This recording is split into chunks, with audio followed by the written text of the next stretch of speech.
Bonjour à tous et bienvenue dans cette nouvelle série de vidéos consacrée cette fois à la réalisation de donjons aléatoires sous Python à l'aide de Pygame. Il y aura 3 vidéos. Dans la première, je vous présenterai un premier algorithme qui met en avant les fonctionnalités de collision de Pygame afin de réaliser ces donjons. Dans une deuxième vidéo, nous modifierons le code en profondeur pour optimiser l'algorithme au maximum et rendre cette génération de donjons rapide. Enfin, dans une troisième vidéo, nous essaierons de faire en sorte que ces donjons créés soient tous intéressants. C'est-à-dire qu'il faut qu'il y ait de l'aléatoire, c'est important, mais il faut que ce soit de l'aléatoire intelligent, qu'il n'y ait pas trop de couloirs en diagonale où les personnages ne peuvent pas circuler, etc. Donc on verra ça dans une troisième vidéo. Commençons. Nous allons commencer par créer donc un fichier Python. Vous pouvez l'appeler comme vous voulez, je vais l'appeler main. Alors, dans cette série de vidéos, je me contenterai de faire un seul fichier. On pourrait séparer les classes, les mettre dans des fichiers séparés, etc. Là, on va tout faire dans le même fichier, ce sera plus simple, même si c'est peut-être un peu moins lisible. Alors, commençons tout de suite par importer Pygame. On l'initialise. Donc si vous avez besoin d'un peu plus de détails, je vous conseille de regarder les vidéos précédentes. Voilà pour ça. On va peut-être également définir 2 couleurs. Vous pourriez en définir plus. Pourquoi? Parce que ce sera plus simple pour visualiser les murs après. Il est évident qu'à terme, ce que vous voudrez faire, c'est importer des sprites, et pas forcément des couleurs. Ce sera faisable. Je ne vous montrerai pas ça, en tout cas dans les 3 vidéos, mais on pourra faire éventuellement ça plus tard. Donc 2 couleurs à l'aide de la fonction pygame.color. Je vais prendre du noir et du blanc, on ne va pas s'embêter. Voilà. Et on va se lancer dans la création de la boucle principale. Alors là, je vais faire une boucle très simple. Je vous ai montré comment faire des trucs un peu plus sympas que ça, mais là, on va pas trop s'embêter.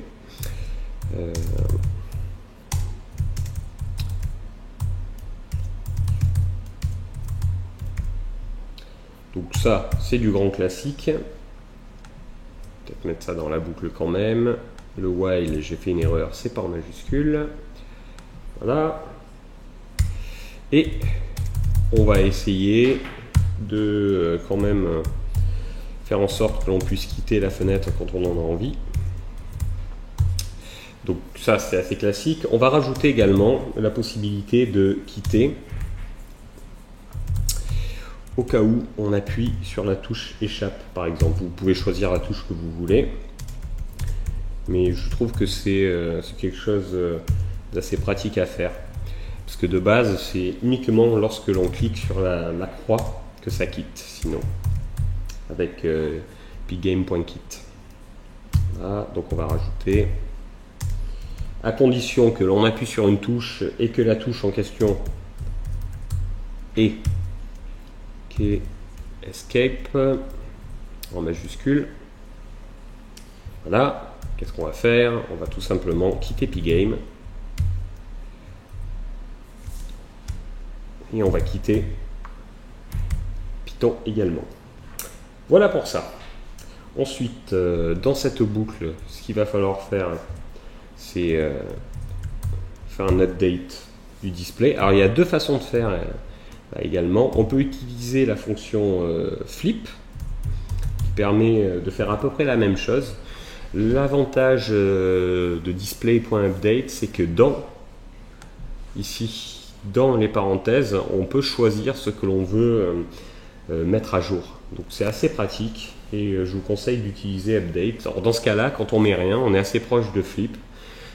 Mais il me semble, c'est à vérifier, je ne peux pas le garantir, mais qu'au niveau performance, c'est un peu plus intéressant d'utiliser update. Voilà. On va rajouter ce que je vais appeler une taille de corridor. En gros, ça va être la longueur approximative des tunnels.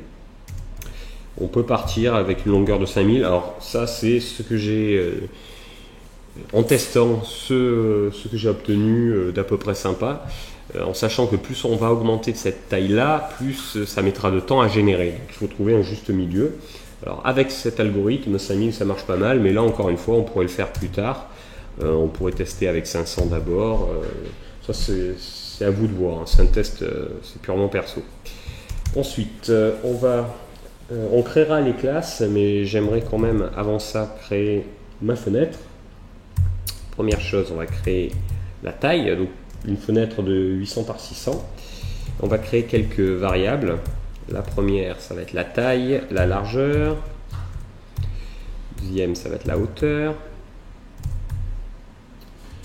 Ça permet d'aller un peu plus vite. En gros, là, on crée des tuples, hein. Même s'il n'y a pas de parenthèse, ça revient à ça.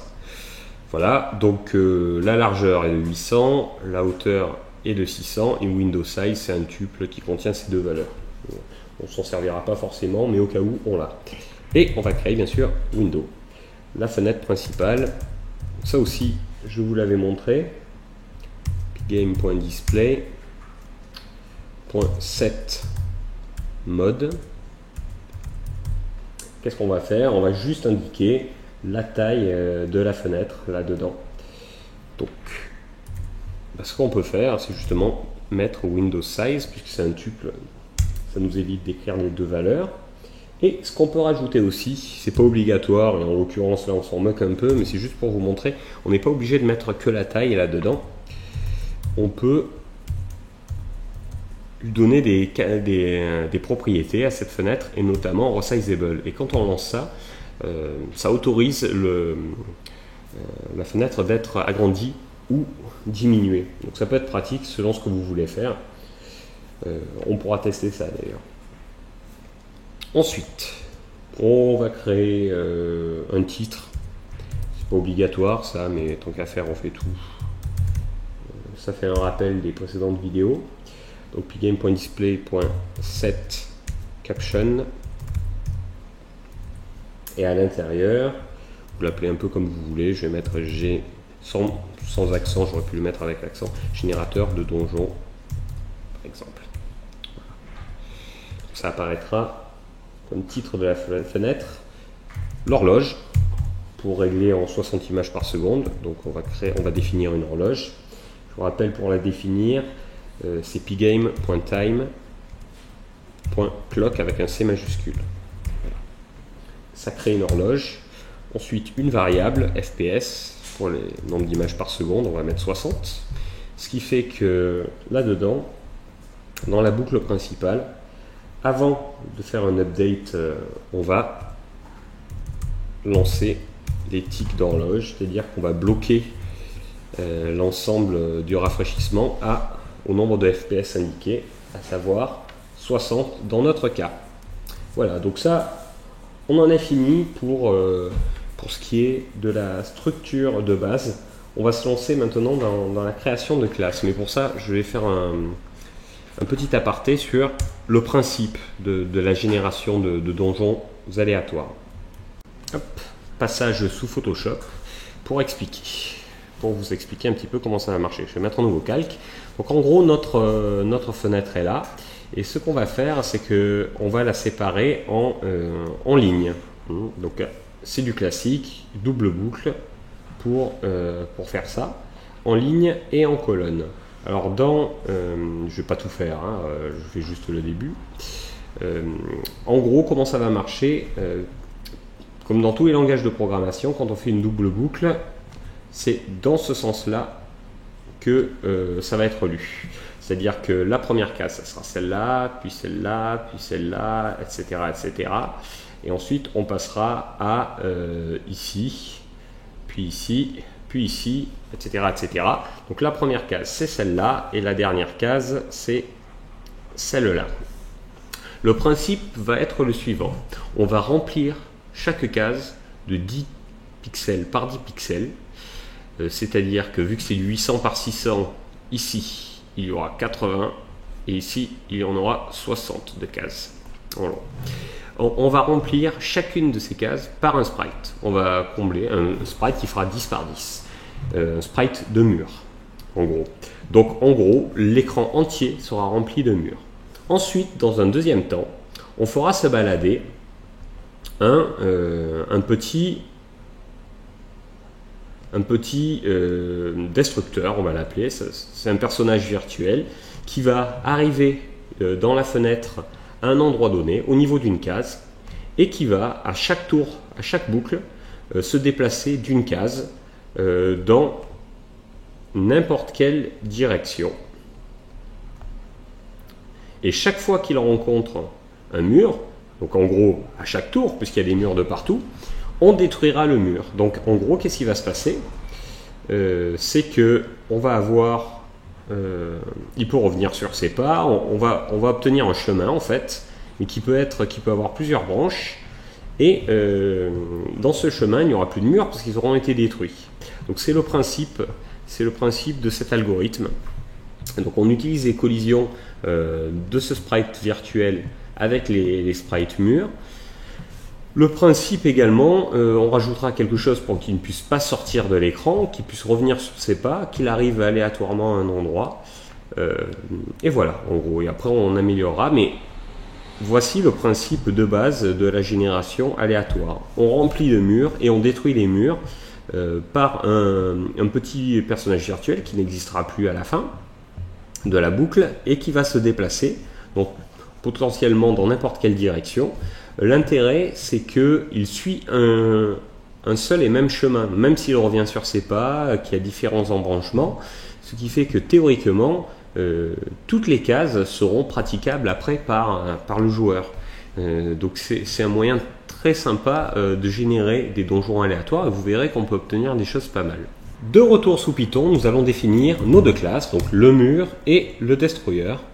Première chose, on définit la classe mur qui sera de type, ce sera un sprite, en tout cas ce sera hérité de la classe sprite de Pygame, puisqu'on veut utiliser et gérer les collisions.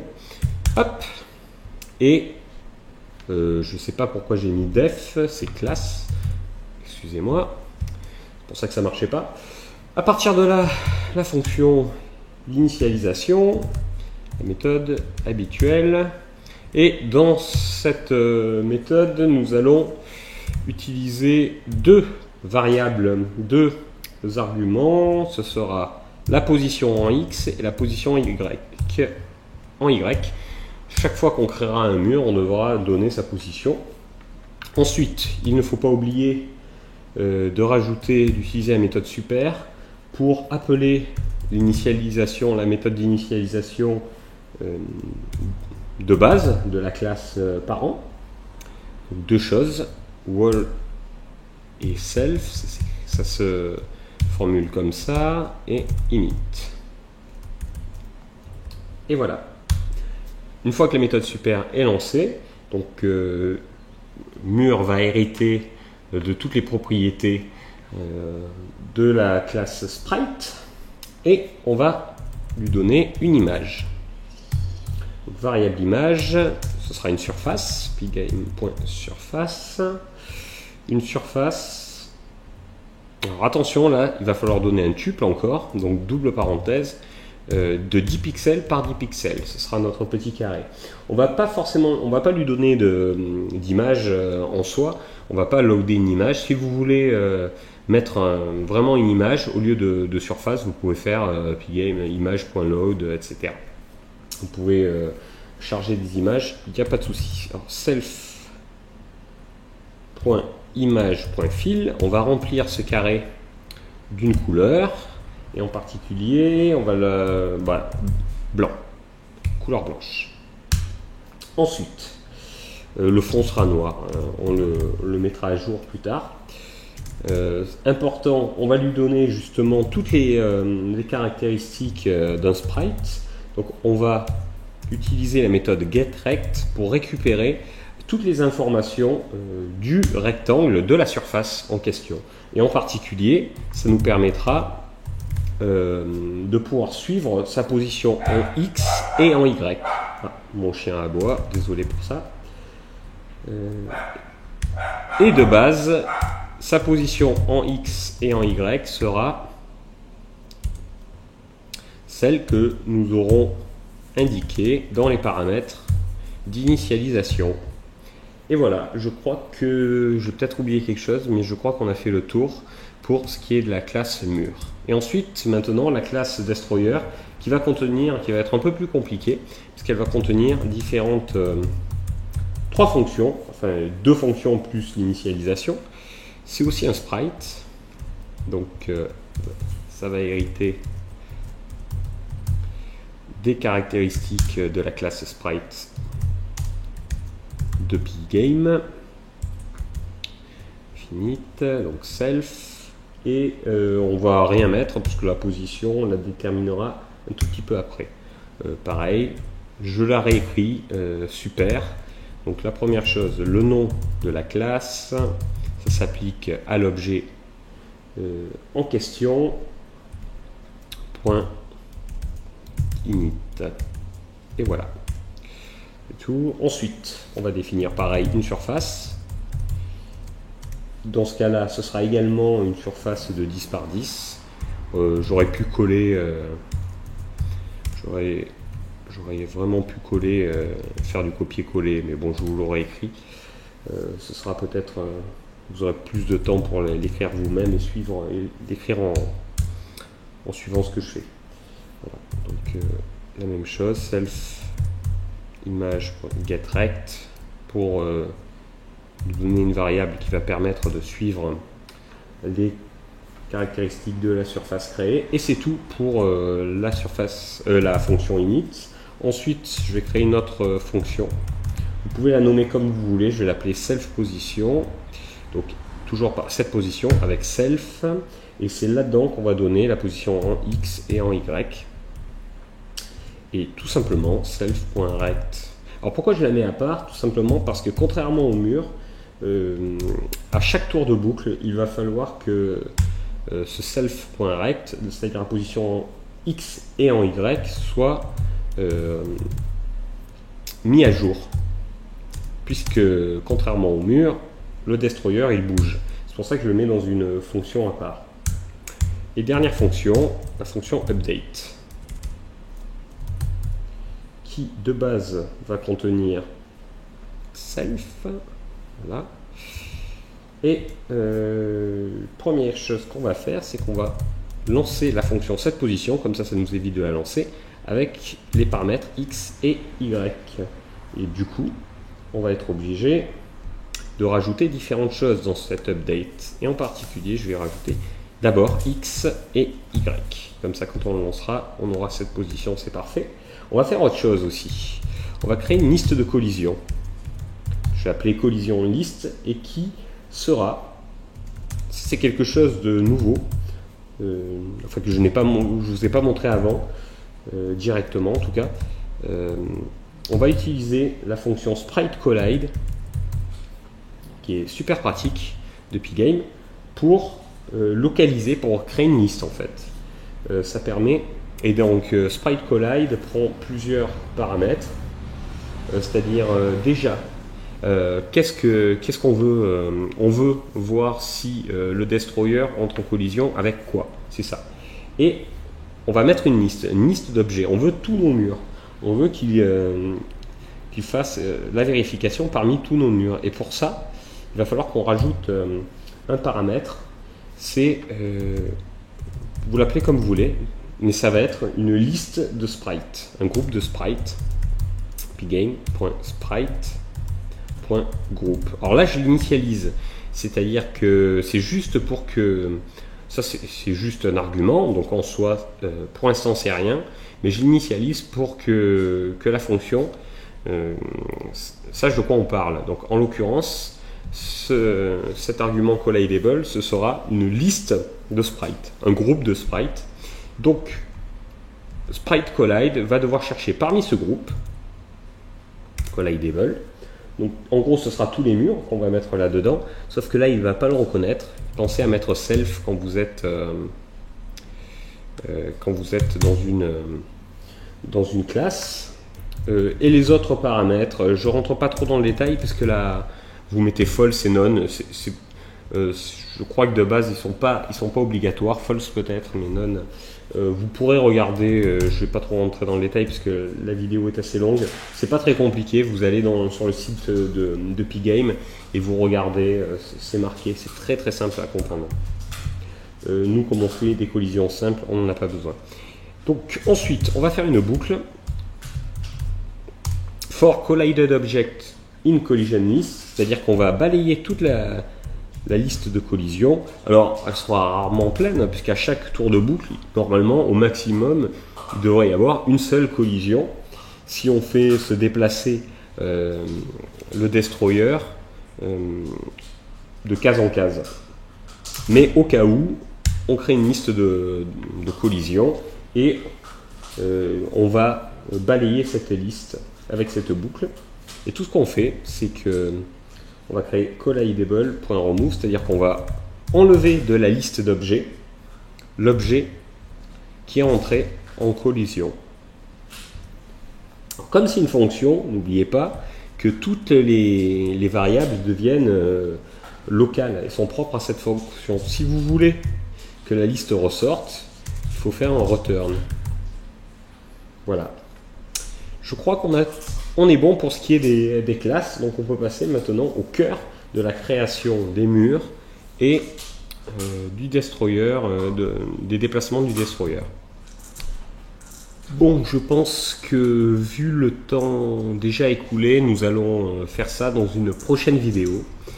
Ce sera plus simple. Donc je vous dis à bientôt dans la prochaine vidéo.